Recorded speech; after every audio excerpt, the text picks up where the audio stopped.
आशा है पिछला लेक्चर देख करके आपको एक पूरा फॉर्मेट जो हमने वैदिक काल का बनाया था वो पूरा समझ में आया होगा। और जैसा सीरीज में कहा गया था कि आज हमें उस क्रम में सारे क्वेश्चंस देखने हैं जो पीछे पूछे गए हैं। नमस्कार, सकंतुलम ज्ञानोदय में आपका एक बार फिर से स्वागत है और उस सीरीज को फिर से एक बार आगे बढ़ाते हैं।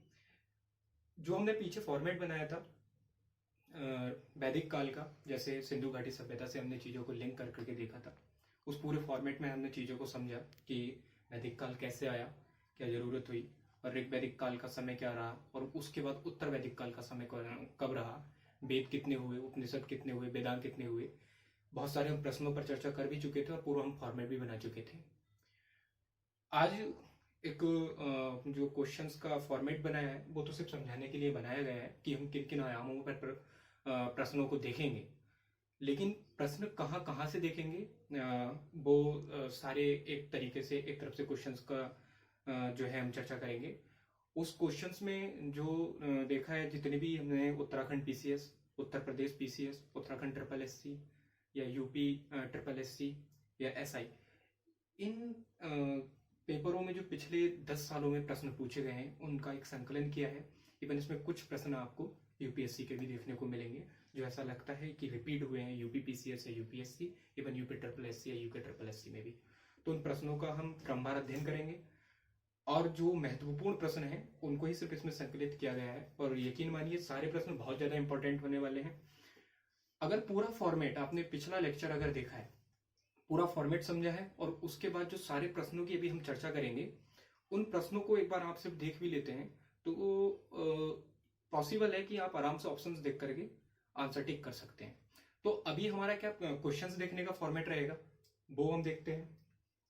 ऋग्वैदिक काल हमने पढ़ा, जैसा ही हमने पहले भी चर्चा की कि सिंधु घाटी सभ्यता किन किन आयामों पर देखी, राजनीतिक, सामाजिक, आर्थिक। इन तीनों ही आयामों पे हमने प्रश्न देखे सिंधु घाटी सभ्यता के, और इन्हीं तीन आयामों पर भी हम प्रश्न देखेंगे वैदिक काल के। इन्हीं तीनों आयामों पर ही हम प्रश्न देखेंगे उत्तर वैदिक काल के। तो वैदिक काल में हम क्या देखेंगे कि संस्कृति कैसी रही, यहीं से क्वेश्चंस बनेंगे। समाज कैसा रहा, आभूषण कैसे रहे, प्रमुख क्षेत्र कौन से रहे, प्रमुख नदियां कौन सी रही, प्रमुख नदियों का क्षेत्र कौन सा रहा। वहीं देखेंगे धार्मिक स्थिति कैसी रही, जैसे हमने पीछे यज्ञों का वर्णन किया, कुछ एग्जाम्पल्स भी दिए गए। तो यज्ञ कौन कौन से रहे, प्रमुख देवता कौन से हुए, जैसे सिंधु घाटी सभ्यता में हम उससे लिंक करते पड़ेंगे कि सिंधु घाटी सभ्यता में जैसे पशुपतिनाथ, मातृ देवी, प्रमुख देवी देवता हुए, तो फिर ऋग वैदिक काल में कौन से हुए। फिर उत्तर वैदिक काल में आकर के कौन से देवताओं का प्रभुत्व बढ़ गया, ब्राह्मणवाद क्यों बढ़ा, चीजें कैसे कैसे चेंज हुई। फिर उत्तर वैदिक काल की राजनीतिक और सामाजिक आर्थिक व्यवस्थाएं वैदिक काल की राजनीतिक, आर्थिक और सामाजिक व्यवस्थाओं से किस प्रकार पृथक थी। इन सारे प्रश्नों पर हम देखेंगे। देखो फॉर्मेट हम पहले ही बहुत ज्यादा इजी वे में समझ चुके हैं। सिंधु घाटी सभ्यता फॉर्मेट देखा, उसके बाद हमने उसके क्वेश्चंस किए। वैदिक काल उसका फॉर्मेट देखा, उसके बाद हमने उसके प्रश्न किए। उसके बाद पूरा फॉर्मेट हमारे पास तैयार है उत्तर वैदिक काल का भी। तो उत्तर वैदिक काल और ऋग्वैदिक काल इसके प्रश्न देखेंगे, साथ में यहाँ से कुछ क्वेश्चंस हम ऐसे लिंक करेंगे जो सिंधु घाटी सभ्यता में भी हमारे बने होंगे। जो पहले भी कहा था कि कुछ क्वेश्चंस आने वाले लेक्चर्स में लिंक होंगे जिन्हें हम लिंक करते हुए ही पढ़ेंगे। तो प्रश्न किस टाइप से बन सकते हैं कि ऋग्वैदिक काल की संस्कृति कैसी थी। पहला प्रश्न यहीं से बनता है कि ऋग्वैदिक काल की संस्कृति कैसी थी। तो ध्यान रखें, जैसा पहले भी बताया था कि ऋग्वैदिक काल की जो संस्कृति थी वो ग्रामीण थी। समाज का आधार परिवार था और परिवार कबीलों से मिलकर बने थे। तो हम कह सकते हैं कि जो ऋग्वैदिक काल की जो संस्कृति थी, जो थी आपका, वो कबीले आधारित थी। तो प्रश्न यही इस टाइप से बनते हैं। बाकी मैं एक आपको पीपीटी के सहारे सारे प्रश्न जो एक तरीके पूरा फॉर्मेट बनाया है उसका, सारे क्वेश्चंस उसमें नोट किए हैं। मैं एक सीरीज में आपको सारे क्वेश्चंस बताता रहूंगा और फॉर्मेट बताता रहूंगा।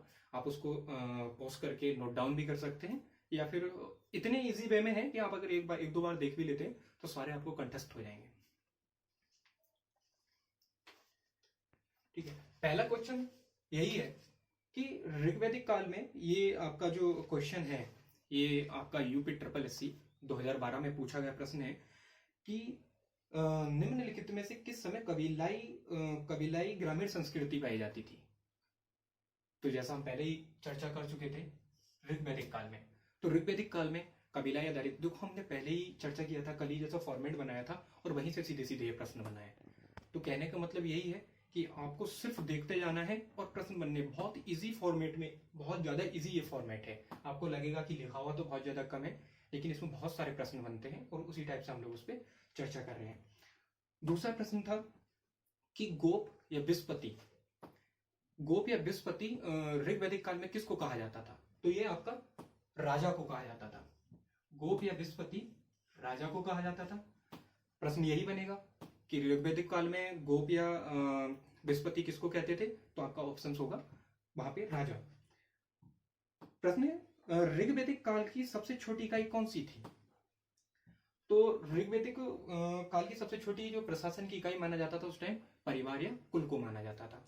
तो परिवार या कुल इसका उत्तर हो जाएगा।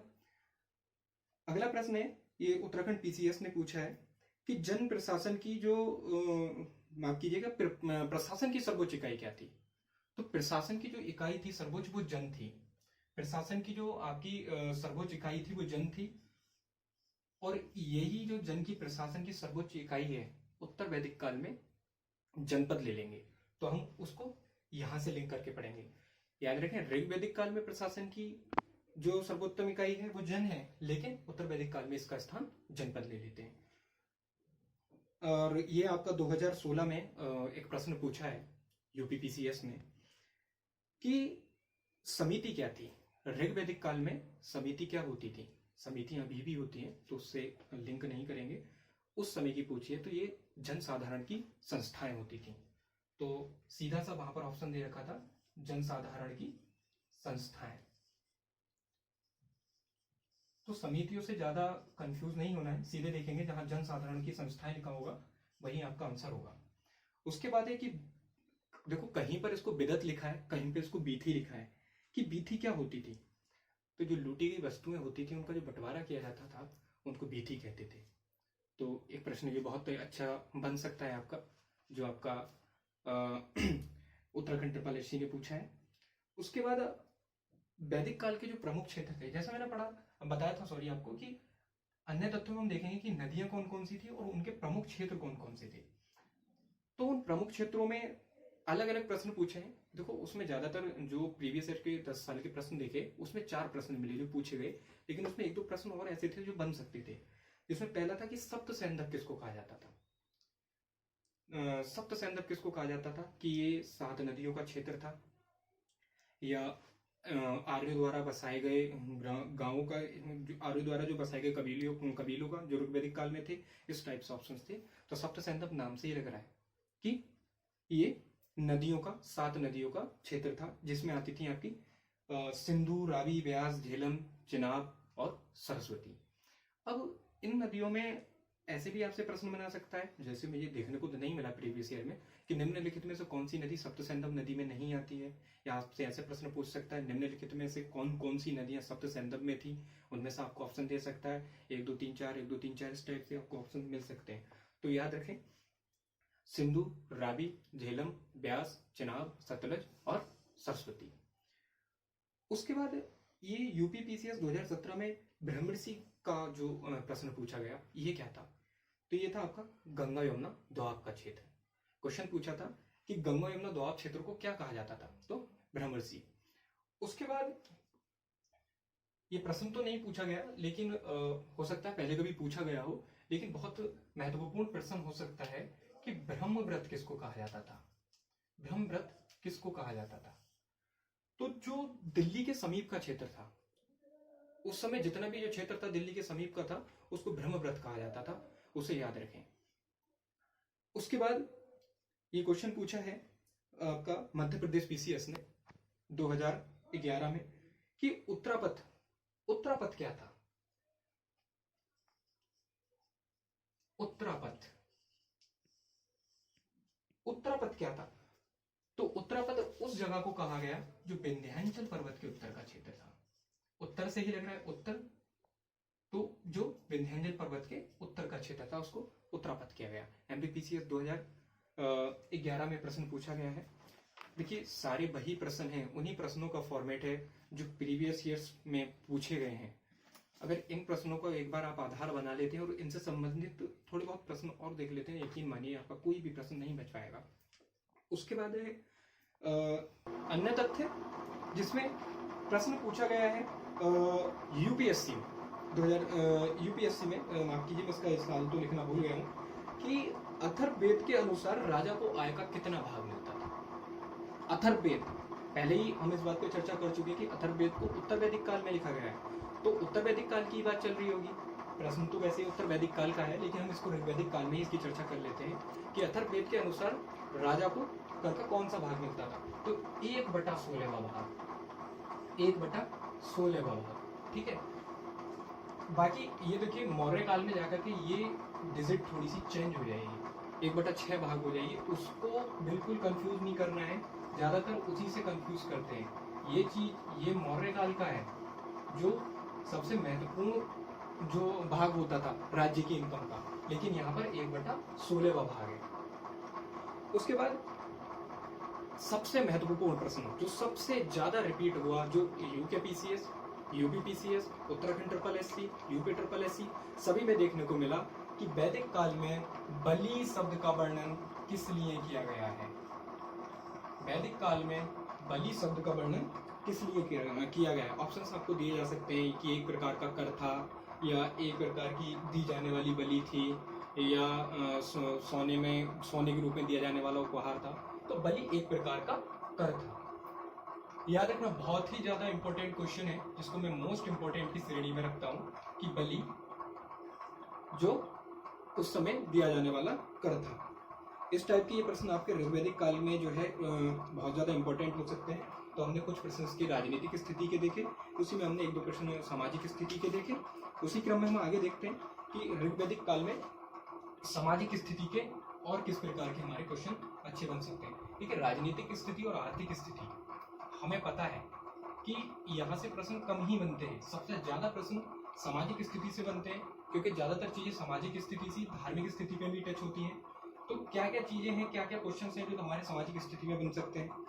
जैसा ये आपका यूपी ट्रिपल एससी 2012 का प्रश्न है कि ऋग्वैदिक सामाजिक संबंध का आधार क्या था। ऋग्वैदिक सामाजिक संस्कृति का आधार क्या था, तो इसका जो आधार था वो गोत्र था। अब यहाँ से 2 चीजें क्लियर हो जाती है। प्रश्न आपसे ये भी पूछ सकता है कि गोत्र शब्द का वर्णन कौन से वेद में मिलता है, ऋग्वेद में। ऋग्वेद की संस्कृति का या सामाजिक संस्कृति का क्या आधार था, तो गोत्र था। इस टाइप से प्रश्न बन सकता है। अब आप बिल्कुल आसानी से इसको कर सकते हैं। दूसरा है कि ऋग्वैदिक काल समाज में 3 भागों में विभाजित था। ऋग्वैदिक काल समाज में 3 भागों में विभाजित था। कौन कौन से थे, तो देखिए कई जगह आप इसमें कंफ्यूज बिल्कुल ना हो। मैं ये आपके 3 थे। सबसे पहला इसमें पुरोहित था, पुरोहित, राजन्य और सामान्य।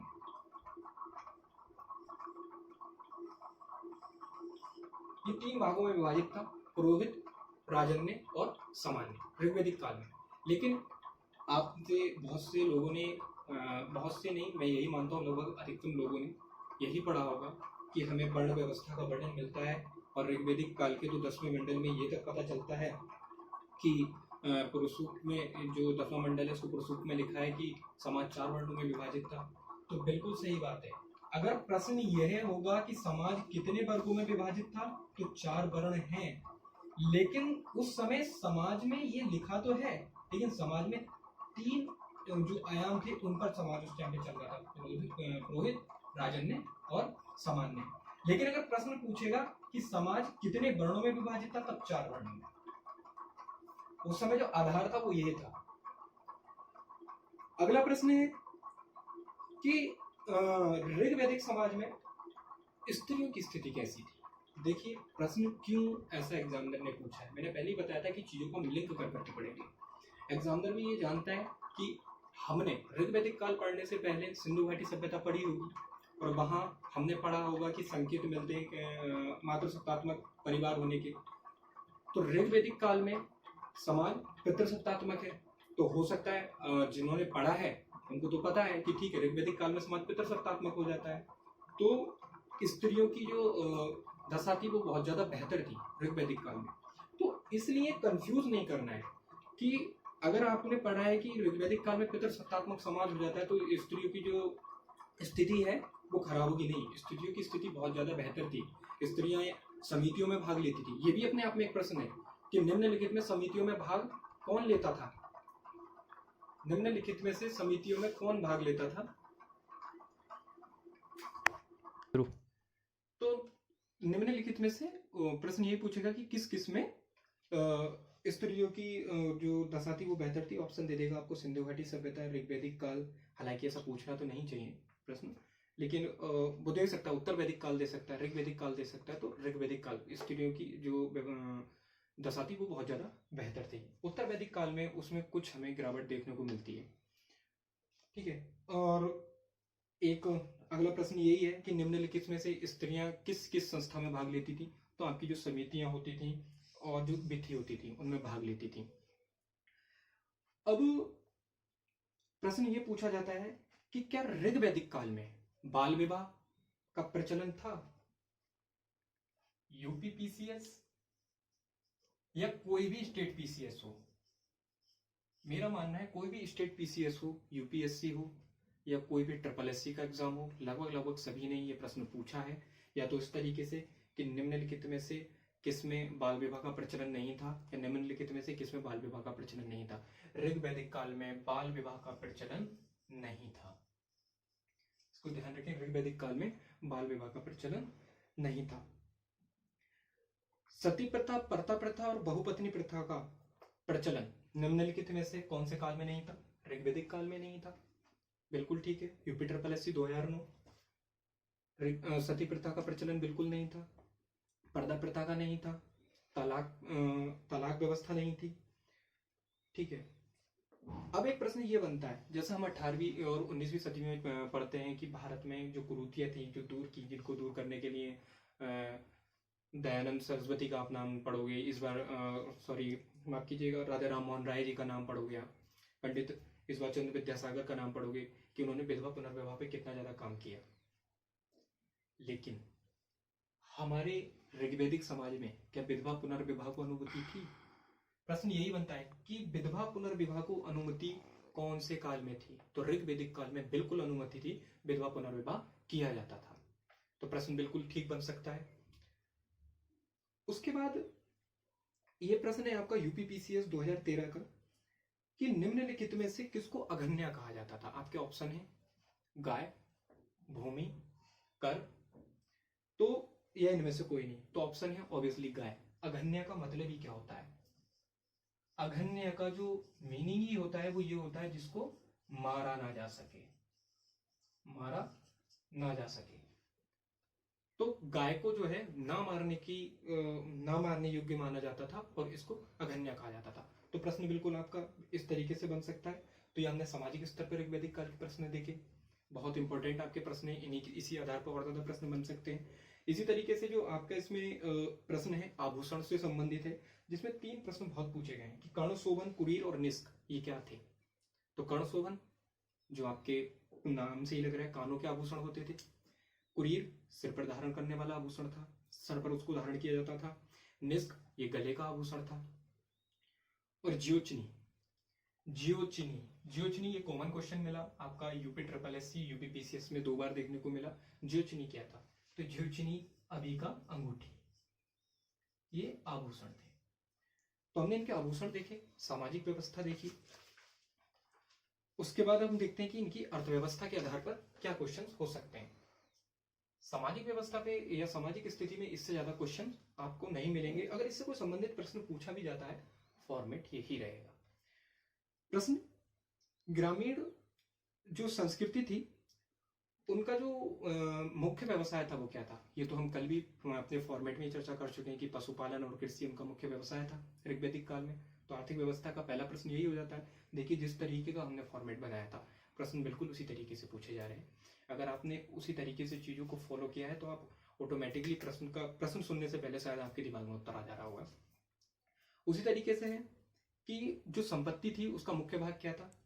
पहले ही हम लोग इस बात पे चर्चा कर चुके हैं कि जो जिसके पास जितनी ज्यादा गाय होती थी उसको उतना ज्यादा अमीर समझा जाता था। तो गोधन को ही उस समय सबसे ज्यादा संपत्ति समझा जाता था। उसके बाद है कि आर्य मुख्यतः किन धातुओं का उपयोग करते थे। तो जो मुख्य धातुएं थी उस समय में आर्यों द्वारा जो उपयोग में लाई जाती थी वो कौन कौन सी थी। प्रश्न में आपके ऑप्शंस दे रखे हैं, सोना कांसा तांबा, सोना लोहा तांबा, तांबा लोहा कांसा, उपरोक्त माफ कीजिएगा, सोना कांसा तांबा व टिन। तो इसमें जो सही ऑप्शन होगा वो आपका पहला होगा, सोना कांसा व तांबा। तो प्रश्न यही है, सोना कांसा व तांबा से तो ऋग वैदिक काल में जाना जाता था, लेकिन उत्तर वैदिक काल में लोहे का हमें पता चला। तो हम लोहे से कंफ्यूज नहीं होंगे, इसीलिए हमने पहले ही जब फॉर्मेट बनाया था तो उसको उत्तर वैदिक काल और ऋग वैदिक काल में बांट दिया था, क्योंकि चीजें बहुत ज्यादा अलग हो जा रही हैं। तो जो लोहे का उपयोग है वो वैदिक काल के भी, उत्तर वैदिक काल के भी लगभग लास्ट में आया है, और उसके पहले जो है वो आपका सोना तांबा और कांसे का उपयोग हो रहा है। कांसा तो हमें सिंधु घाटी सभ्यता में भी जैसे हमने देखा था, तांबे का भी हमने उपयोग देखा था, और सोने का भी हमने उपयोग देखा था। तो उन तीनों का ही उपयोग कर रहे हैं। उसके बाद अगला प्रश्न है कि ऋग्वैदिक काल में निम्नलिखित में से कौन से अनाज का उल्लेख मिलता है। देखिए, एक प्रचलित शब्द है यब। यब का मतलब ही होता है जौ।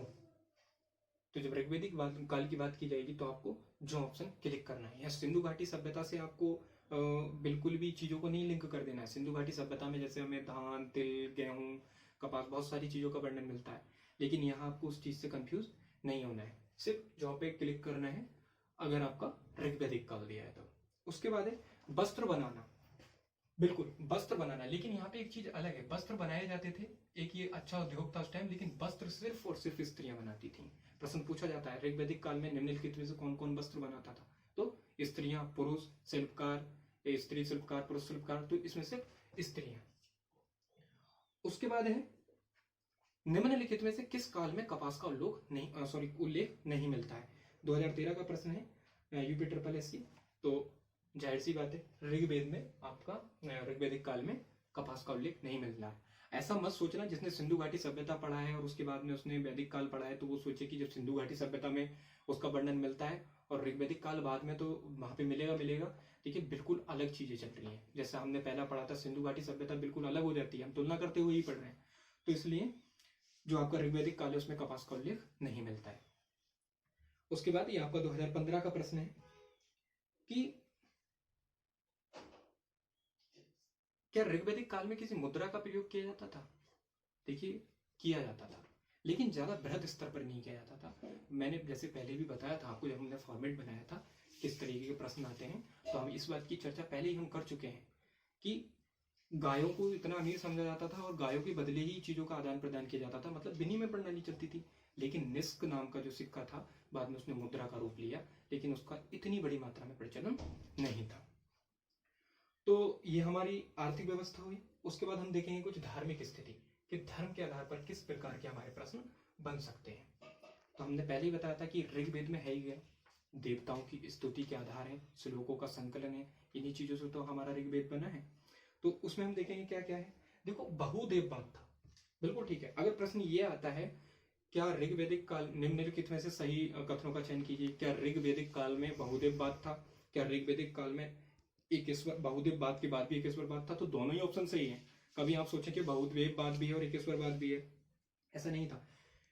ऋग्वैदिक काल की जो धार्मिक व्यवस्था थी वो थी ऐसी कि बहुदेववाद होने के बाद भी एकेश्वरवाद में विश्वास किया जाता था। तो बिल्कुल कंफ्यूज नहीं होना है इसमें, उस चीज को ध्यान रखना है। धर्म का मुख्यतः जैसे हमने पहले ही कर चुके हैं कि प्रकृति की पूजा की जाती थी और यज्ञ वगैरह जो थे वो किए जाते थे। हम अभी बाद में चर्चा करेंगे कि यज्ञ कौन कौन से होते थे।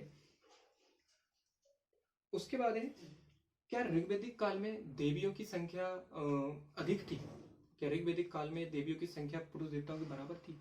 ऐसा माना जाता है कि ऋग्वैदिक काल में जो देवियों की संख्या थी लगभग नगण्य थी। ऐसा नहीं है कि बिल्कुल नहीं थी, नगण्य थी, बहुत कम थी। उसके बाद हमने सामाजिक व्यवस्था देखी, आर्थिक व्यवस्था देखी, धार्मिक व्यवस्था देखी। उसके बाद हम देखते हैं जैसा कि हमने पहले भी किया था कि सबसे मुख्य जो माना जाता है ऋग्वैदिक काल में वो माना जाता है हमारे गायत्री मंत्र को, कि गायत्री मंत्र ऋग्वेद से लिया गया है। तो ऋग्वेद के कौन से मंडल में, प्रश्न आपका यही है 2014 यूपी ट्रिपल एस सी के निम्नलिखित में से कौन से मंडल में गायत्री मंत्र का उल्लेख मिलता है। तो आपके गायत्री मंत्र का जो उल्लेख मिलता है वो तीसरे मंडल में मिलता है। ऋग्वेद के तीसरे मंडल में आपका गायत्री मंत्र का उल्लेख मिलता है। आपसे क्वेश्चन ये भी तो पूछा जा सकता है कि गायत्री मंत्र का सृजन किसने किया, तो बिल्कुल आपको पता होना चाहिए, स्वामी विश्वामित्र। तो गायत्री मंत्र का सृजन जो वहां पर वर्णन किया या सृजन किया वो स्वामी विश्वामित्र ने किया है, उसका वर्णन ऋग्वेद के तीसरे मंडल में मिलता है। आपका अगला अगला प्रश्न है कि ये आपके 2016 यूपी ट्रिपल एससी कि क्या ऋग्वैदिक काल में निम्नलिखित में से किसकी संकल्पना नहीं मिलती थी? दृष्टि मानवीय थी, दृष्टि अलौकिक थी, मोक्ष की संकल्पना थी, या एकेश्वरवाद। तो इसमें से हमको एक ऑप्शन छांटना, तो इसमें सी ऑप्शन सही है कि मोक्ष की संकल्पना इसमें नहीं थी। बाकी हमें तीनों संकल्पनाएं मिलती हैं, लेकिन याद रहे मोक्ष की संकल्पना नहीं थी। मोक्ष की संकल्पना नहीं थी, बल्कि यहाँ पर क्या थी, दृष्टि मानवीय और अलौकिक समझी जाती थी और एकेश्वरवाद पर बल दिया जाता था। उसके बाद है यज्ञ का हमें वर्णन मिलता है ऋग्वेद काल में। देखिए यज्ञ का वर्णन तो मिलता है, लेकिन यज्ञ से ज्यादा जो वरीयता दी जाती थी वो प्रार्थना को दी जाती थी। यज्ञ से ज्यादा जो वरीयता दी जाती थी वो आपकी प्रार्थना को दी जाती थी। तो यज्ञ और प्रार्थना दोनों का वर्णन मिल जाता है। उसके बाद है कि वैदिक काल में जो हम राजनीतिक स्थिति में भी इसको रख सकते हैं, वैदिक काल में जो प्रयोग किए जाने वाले शब्द थे वो क्या क्या थे। जैसे ये 2017 यूपी पीसीएस का प्रश्न है, इसमें आपके ऑप्शंस दे रखे हैं एक साइड और एक साइड आपको मिलान करना है। जैसे इन्होंने पूछा है कि राजा को क्या कहा जाता था, तो मैं सीधे आपको बता देता हूँ, राजा को गोप्ता कहा जाता था। गाय को क्या कहा जाता था, पहले भी देखो क्वेश्चन फिर से रिपीट हुआ है, अघन्या कहा जाता था, जिसको मारा जा सके। अनाज को क्या कहा जाता था, धान्य कहा जाता था। और उर्वरा को क्या कहा जाता था, जुते हुए खेत कहा जाता था। यही है। इस तरीके से एक 2018 में प्रश्न पूछा गया है, खिल्ले शब्द का उल्लेख किस लिए किया जाता है, चारागाह के लिए। बाकी और भी प्रश्न आपसे इसमें बन सकते हैं। अतिथि किसको कहा जाता था, गोहन को कहा जाता था।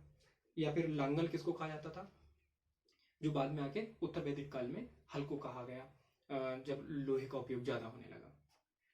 ठीक है। उसके बाद जो प्रश्न 3 बार जो रिपीट हुआ, 2 बार यूपी पीसीएस में देखने को मिला, उत्तराखंड पीसीएस में भी देखने को मिला और यूपी ट्रिपल एससी में भी देखने को मिला, तो इसको भी मैं मोस्ट इंपोर्टेंट की श्रेणी में रखता हूं।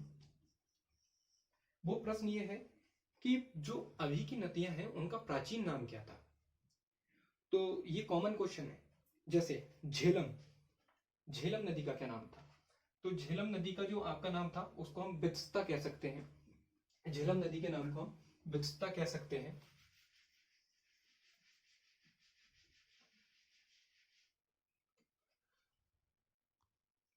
झेलम, इसको कहा गया वित्सता। उसके बाद है दूसरी नदी बिपाशा, जिसको 3-4 बार पूछा गया और बहुत ज्यादा ये रिपीट क्वेश्चन हुआ है। बिपाशा अभी का जो आपका ब्यास नदी है, थोड़ा सा आपको इस नाम से ही लग रहा होगा, बिपाशा अभी का ब्यास नदी। उसके बाद है आपका दृष्टावती, घग्गर नदी को कहा गया, ये एक ही बार प्रश्न देखने को मिला। उसके बाद है अस्तिनी, 2-3 बार क्वेश्चन देखने को मिला, चिनाब को कहा गया। सतुद्री, सतलज, 3-4 बार क्वेश्चन देखने को मिला। सतुद्री नाम से ही लग रहा है, सतुद्री सतलज, ये सतलज को कहा गया। इन प्रश्नों को ध्यान देखना है। सदानीरा गंडक, सदानीरा गंडक, इसको सदानीरा कहा गया, नाम से ही लग रहा है हमेशा इसमें जल प्रभावित होता होगा, इसलिए सदानीरा गंडक को कहा गया। तो ये नदियां जो थी जिनका हमारा प्राचीन नाम था, इन प्रश्नों को बार बार पूछा गया। तो वर्तमान में जो ऋग्वैदिक वर्तमान नदियों के जो ऋग्वैदिक काल के जो नाम थे, उनसे देखो आपको सामने नाम दे सकता है, इधर नदियों के नाम दे सकता है, प्राचीन नाम से आपको मैच करने के लिए बोल सकता है। अब जो महत्वपूर्ण प्रश्न रह जाता है कि जो हमने बात की थी यज्ञ की, कि ऋग्वैदिक काल में यज्ञ किस किस प्रकार के होते थे, तो वो किस प्रकार से क्वेश्चंस पूछे गए हैं मैं बताता हूँ। राजसूय यज्ञ, राजसूय यज्ञ का क्या मतलब होता था कि राजसूय यज्ञ तब कराया जाता था जब राजा का सिंहासन रोपण होता था, तो राजसूय यज्ञ होता था। उसके बाद है वाजपेय यज्ञ, ये शौर्य प्रदर्शन के लिए राजाओं द्वारा किया जाता था, वाजपेय यज्ञ। तो इस तरीके के ये प्रश्न है। अब जैसे 2016 में यूपी ट्रिपल एससी द्वारा ये प्रश्न पूछा गया है कि अश्वमेघ यज्ञ का आयोजन निम्नलिखित में से किस अवसर पर किया जाता था। देखिए जब राजा द्वारा किसी घोड़े को छोड़ दिया जाता था और वो अपनी प्रजा पर सामर्थ्य दिखाते थे कि जहां तक वो घोड़ा चले जाता था वहां तक भूमि राजा की होती थी। तो राजा का अपने सामर्थ्य दिखाना, ये इसका सही आंसर था। ऐसे ही अगला प्रश्न है, निम्नलिखित में से कौन सा योग ऋग्वेदिक काल में मिलता है? तो इसका जो सीधा ऑप्शन है, मैं आपको सीधा आंसर बता देता हूं, मैंने और इसके ऑप्शंस तो नोट नहीं किए। अग्नियोष्टम यज्ञ, तो ध्यान रखें कि ऋग्वेदिक काल में अग्नियोष्टम यज्ञ भी किया जाता था। और इस यज्ञ में क्या था कि अग्नि को पशु बलि दी जाती थी। ऐसे आपसे प्रश्न पूछा जा सकता है कि निम्नलिखित में से किस यज्ञ में अग्नि को पशु बलि दी जाती थी? तो वो था अग्नियोष्टम। ठीक है, अगला प्रश्न यह है, क्या ऋग्वेदिक काल में स्त्रियों को शिक्षा का अधिकार प्राप्त था? कॉमन सेंस सी बात है, अगर स्त्रियों की दशा बहुत ज्यादा बेहतर थी तो उन्हें सभी चीजों का अधिकार होंगे। जब वो समितियों में भाग ले सकती हैं तो बिल्कुल शिक्षा का भी अधिकार होगा, तो शिक्षा का बिल्कुल अधिकार था। ये यूके का आपका प्रश्न था। बाल विवाह, ये फिर से क्वेश्चन आपका जो है रिपीट हुआ है यूपीपीसीएस कि क्या ऋग्वेदिक काल में बाल विवाह होता था? ऑप्शन है आपके कि निम्नलिखित कथनों पर विचार कीजिए। बाल विवाह नहीं होता था, सती प्रथा का प्रचलन नहीं था, विधवा पुनर्विवाह की आज्ञा थी। तो तीनों ही ऑप्शंस आपके ठीक हो जाएंगे। अब उसके बाद क्या है कि हम उत्तर वैदिक काल में धीरे धीरे आएंगे कि उत्तर वैदिक काल का क्या था और उत्तर वैदिक काल में क्या क्या चीजें थी। स्टार्ट। तो जैसा पूरा हुआ उसके बाद अब ऋग्वेदिक काल में हमारे प्रश्न इसी टाइप के बनेंगे। इससे अगर जो भी हमसे ज्यादा क्वेश्चन नहीं पूछे जाएंगे। हमने सभी आयामों, राजनीतिक, आर्थिक, सामाजिक और धार्मिक, इन सब ज्यादातर जगह हमें सामाजिक स्थिति में ही धार्मिक स्थिति को दिखाया गया है, लेकिन हमने यहाँ भी अलग करके पढ़ा है। तो इस फॉर्मेट के बाद भी अगर क्वेश्चंस आपसे बचते हैं तो फिर इसका मतलब यही है कि क्वेश्चंस कुछ ज्यादा ही हाई लेवल का बना दिया गया है, तो उसमें चिंता की बात नहीं है। लेकिन यहाँ से ज्यादा आपका यकीन मानिए, चाहे फिर यूपीएससी का प्रीलिम हो या यूपीपीसीएस हो या उत्तराखंड पीसीएस हो या फिर SSC का तो कोई भी एग्जाम हो, उससे प्रश्न नहीं बच सकता। लगभग सारे प्रश्न कवर किए गए हैं और फॉर्मेट यही है। ऐसा मैंने पहले भी कहा था कि अगर आप किसी एक पुस्तक का और सहारा लेंगे तो यकीन मानिए कि आपका अगर 10 प्रश्न है तो 9 प्रश्न मैं गारंटी देता हूं आप आराम से कर सकते हैं यहाँ से। उसके बाद हम उत्तर वैदिक काल, जैसा हमने वैदिक काल को 2 भागों में बांटा, ऋग्वैदिक काल को अलग, उत्तर वैदिक काल को। अब उत्तर वैदिक काल की भी हम ऐसे ही प्रश्न पढ़ेंगे जैसा कि हमने वैदिक काल में पढ़े, ऋग्वैदिक काल में, माफ कीजिए, राजनीतिक और सामाजिक, आर्थिक, तीनों व्यवस्थाओं में। तो उत्तर वैदिक काल से जो सीधे हम प्रश्नों पर आते हैं, क्योंकि हम फॉर्मेट तो पहले ही देख चुके हैं कि उत्तर वैदिक काल में क्या हुआ और ऋग्वैदिक काल में क्या हुआ। तो सीधा प्रश्न मैं आपको पूछता हूं कि निम्नलिखित में से उत्तर वैदिक काल में क्या घटनाएं घटी? आपका पहला ऑप्शन है कबीलाई ढांचा टूट गया, दूसरा ऑप्शन है क्षेत्रीय राज्यों का उदय हुआ, तीसरा ऑप्शन है जन का स्थान जनपद ने ले लिया। अब यहाँ पर आपको कूट का चयन करना है, 1 2 2 3, 1 2 3 या 1 2 3 या निम्न में से कोई नहीं। पहले ही आपको तीसरा ऑप्शन तो बिल्कुल आपने पकड़ ही लिया होगा, जैसा कि मैं आपको पहले ही बता चुका हूं कि जो जन थी वो निम्न इकाई थी और उसके बाद जो है उसका स्थान उत्तर वैदिक काल में जनपद ने ले लिया। तो तीसरा ऑप्शन आपका सही हो जाता है। कबीलाई ढांचा टूट गया, बिल्कुल ठीक है, जब जनपद लेगा तो कबीलाई ढांचा टूटेगा ही। तो तीसरा ऑप्शन पहले ऑप्शन से लिंक कर रहा है। अगर 1 3 सही है तो आपका कोई ऑप्शन ही नहीं है, एलिमिनेट करके आप कर सकते हो। तो 1 2 3 आपका ऑप्शन सही हो जाता है। जो क्षेत्रीय राज्य थे उनका उदय होने लगा क्योंकि कबीलाई व्यवस्था जो टूटने लगी और जो जन था उनका स्थान जनपद ने ले लिया। तो ये प्रश्न आप इस तरीके से बिल्कुल बना सकते हैं। प्रश्न है, ये प्रश्न नहीं है, ये नोट करके मैंने लिखा था कि देखो यहाँ एक चीज याद रखना कि अभी तक जो हमारा ऋग्वैदिक काल में था, जो युद्ध हो रहा था वो गायों के लिए हो रहा था, क्योंकि जिसके पास जितनी गाय थी उसको इतना ज्यादा अमीर समझा रहा था। लेकिन अब क्या हो रहा था कि हमने जैसा पढ़ा कि कबीलाई ढांचा टूट गया और नए क्षेत्रीय राज्यों का उदय हुआ। तो यानी कि कहीं ना कहीं राजाओं वाली जो जगह थी वो ज्यादा बड़ी होने लगी और क्या था कि ज्यादा से ज्यादा क्षेत्र को अपने कब्जे में ले जाना स्टार्ट कर दिया गया। तो अब क्या होता था कि अब युद्ध गायों के लिए ना होकर के क्षेत्रों के लिए होने लगा। तो आपसे प्रश्न पूछा जा सकता है कि निम्नलिखित में से किन चीजों को छोड़कर के, गाय को छोड़कर के जो युद्ध था वो युद्ध ने गाय को छोड़कर के किसका स्थान ले लिया? तो क्षेत्रों का स्थान ले लिया।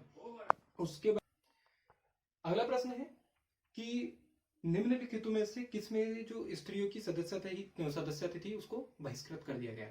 2011 का प्रश्न है यूपीएससी। तो स्त्रियों को सभा से बहिष्कृत कर दिया गया वैदिक काल में।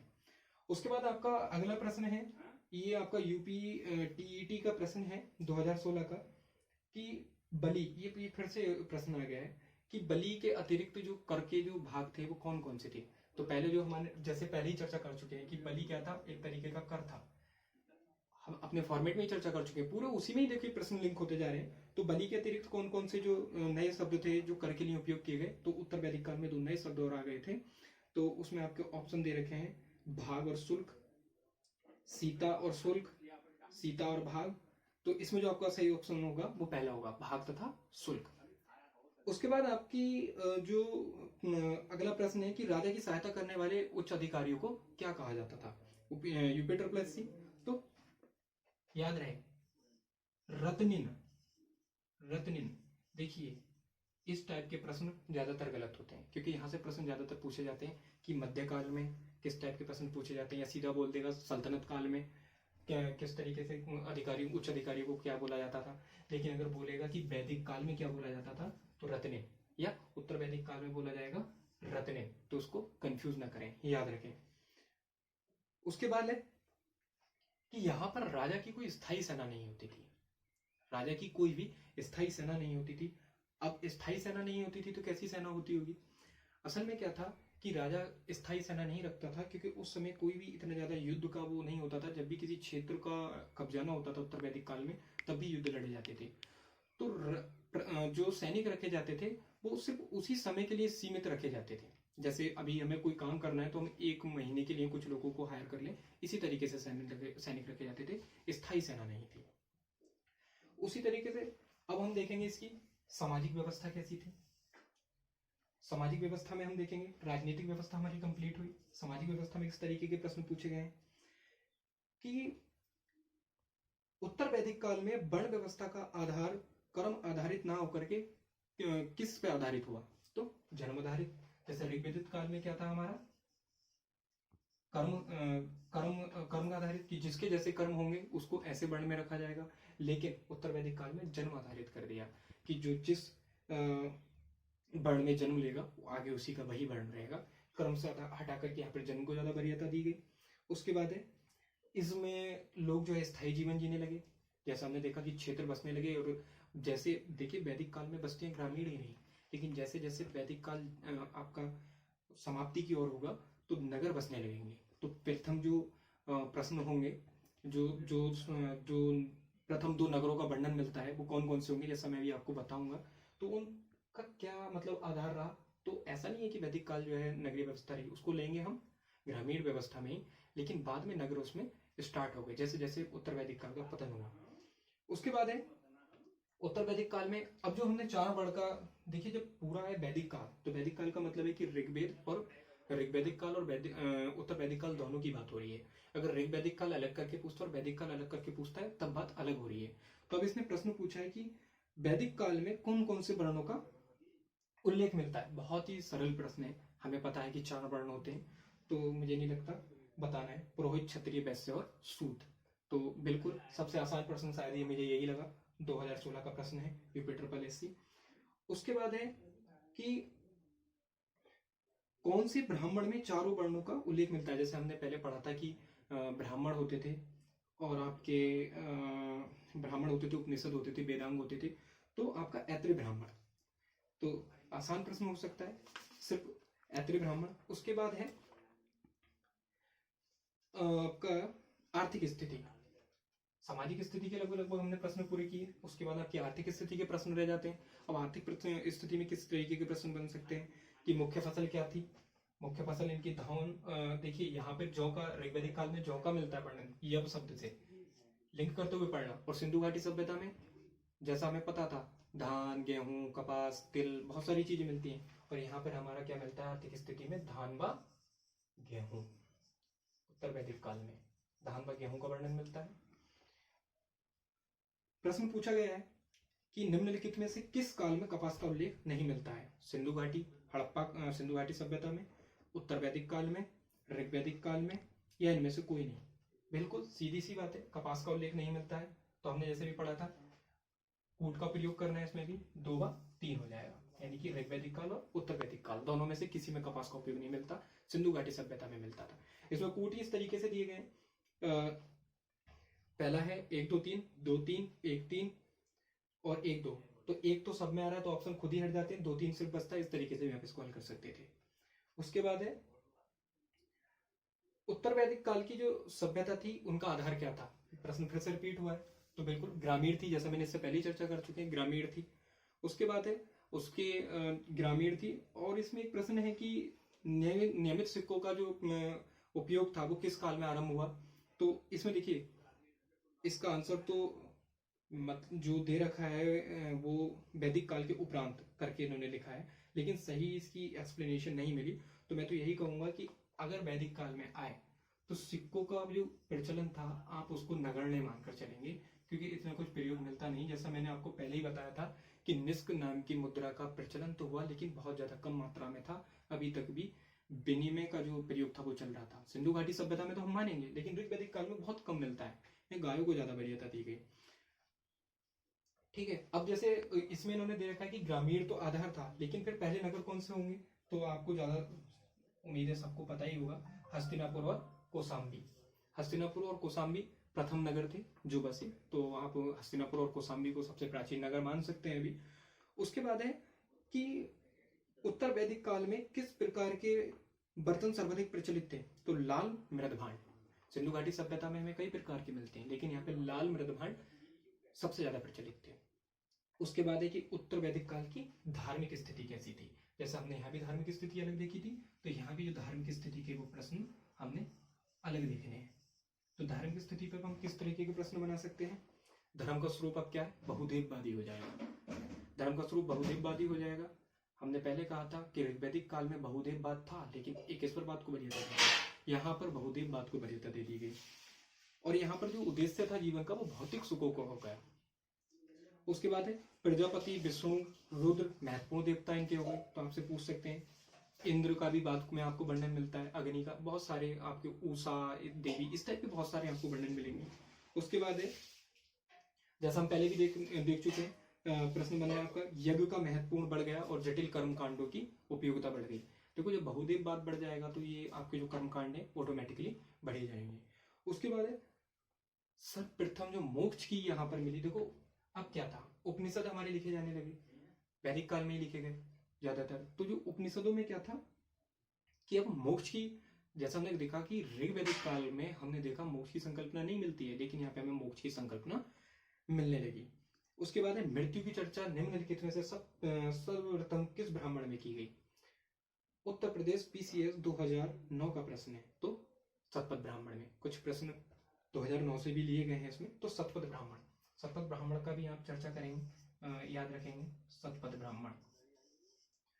उसके बाद है प्रश्न है कि सर्वप्रथम मोक्ष की, तो हम कर चुके हैं, पुनर्जन्म की अवधारणा सर्वप्रथम कौन से उपनिषद में मिलती है, 2011 यूपीपीसीएस और उत्तराखंड ट्रिपल एससी, दोनों में प्रश्न पूछा गया है। तो बृहदारण्य, तो बृहदारण्य जो आपका उपनिषद है, इसमें सर्वप्रथम मोक्ष की संकल्पना प्राप्त होती है, बृहदारण्य उपनिषद। उसके बाद आपके जो प्रश्न इसमें बन सकते हैं, बाण व्यवस्था में किस तरीके से बन सकते हैं, जैसे कि अगर हम सारांश निकालें, अगर पूरे का वैदिक काल का, ऋग वैदिक काल या उत्तर वैदिक काल में, तो एक ये प्रश्न मिला जिसमें ऋग वैदिक काल में वर्णों का आधार कर्म था, परंतु उत्तर वैदिक काल में आकर के जो आपका आधार हो जाता है वो आपने देखा जन्म हो जाता है। उसी तरीके से उत्तर वैदिक काल में जो शूद्र थे उनको गैरार्य माने जाने लगा, क्योंकि पहले हमने देखा कि पुरोहित राजन्य और सामान्य रूप में माना जाता है, तो इसी प्रश्न से हमें व्याख्या मिल जाती है कि पुरोहित राजन्य और सामान्य इस तरीके से चलते थे, लेकिन उत्तर वैदिक काल में इन वर्णों को बहुत ज्यादा जो है वृद्ध कर दिया गया और उसमें जो है गैरार्य, शूद्रों को गैरार्य माने जाने लगा। उसके बाद है कर की अदायगी। देखिए ऋग वैदिक काल में 1/16 भाग कर के रूप में लिया जाता था, जो सबसे समान लिया जाता था। अब इसमें क्या हुआ कि जो वैश्य होते थे वो कर की अदायगी करते थे, ब्राह्मणों से कर की व्यवस्था हटा दी गई, क्योंकि उत्तर वैदिक काल में ब्राह्मणिज्म बहुत ज्यादा बढ़ गया था। जैसा मैंने बताया था कि उत्तर वैदिक काल में कुछ कुरीतियां बढ़ गई और धर्म थोड़ा क्षीण हो गया, बहुदेववाद ज्यादा बढ़ गया, कर्मकांड ज्यादा बढ़ गई। उसी को लेकर के हमारे जो प्राचीन धर्म सुधार हैं वो यहाँ से होने स्टार्ट हो जाते हैं। जैसा आप अब देख रहे हैं कि उत्तर वैदिक काल में थोड़ी व्यवस्थाएं चरमरा सी गई हैं, तो जिनको सुधारना बहुत ज़्यादा जरूरी हो गया था। इसलिए हमारे बाद में बौद्ध धर्म और जैन धर्म का उदय होता है। अब एक प्रश्न और है जो कभी कभी पूछ लिया जाता है कि वैदिक काल में कितने विवाहों का वर्णन मिलता है। तो 7 विवाह है, 7 विवाहों का वर्णन मिलता है। ब्रह्म विवाह, देव विवाह, आर्य विवाह, प्रजापत्य विवाह, असुर विवाह, गांधार और राक्षस और पिशाच विवाह। इसमें से जो ऊपर के आपके 4 हैं वो ब्राह्मण कर सकते थे, जैसे ब्रह्म, देव विवाह, आर्य विवाह, प्रजापत्य विवाह। बाकी जो असुर विवाह था, असुर विवाह था वो वैश्यों के लिए था और शूद्रों के लिए था, और गांधार विवाह से क्षत्रियों के लिए था। तो प्रश्न यही पूछा गया है कि निम्नलिखित में से कौन सा विवाह केवल क्षत्रियों में होता था। तो गांधार विवाह था, जो आपका यूके ट्रिपल एससी ने ये प्रश्न पूछा है।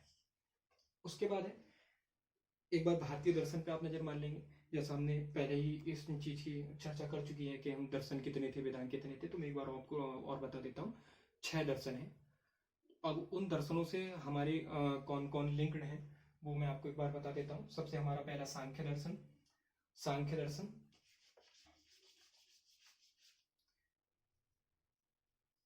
सांख्य दर्शन, और आपका योग दर्शन, न्याय दर्शन, वैशेषिक दर्शन, पूर्व मीमांसा और उत्तर मीमांसा। तो इनसे संबंधित कौन कौन है? सांख्य दर्शन कपिल मुनि, योग दर्शन पतंजलि, न्याय दर्शन महर्षि गौतम, वैशेषिक दर्शन ऋषि कणाद, पूर्व मीमांसा जैमिनी और उत्तर मीमांसा वेद व्यास। तो आपसे प्रश्न पूछा जाता है कि निम्नलिखित दर्शन से कौन संबंधित है।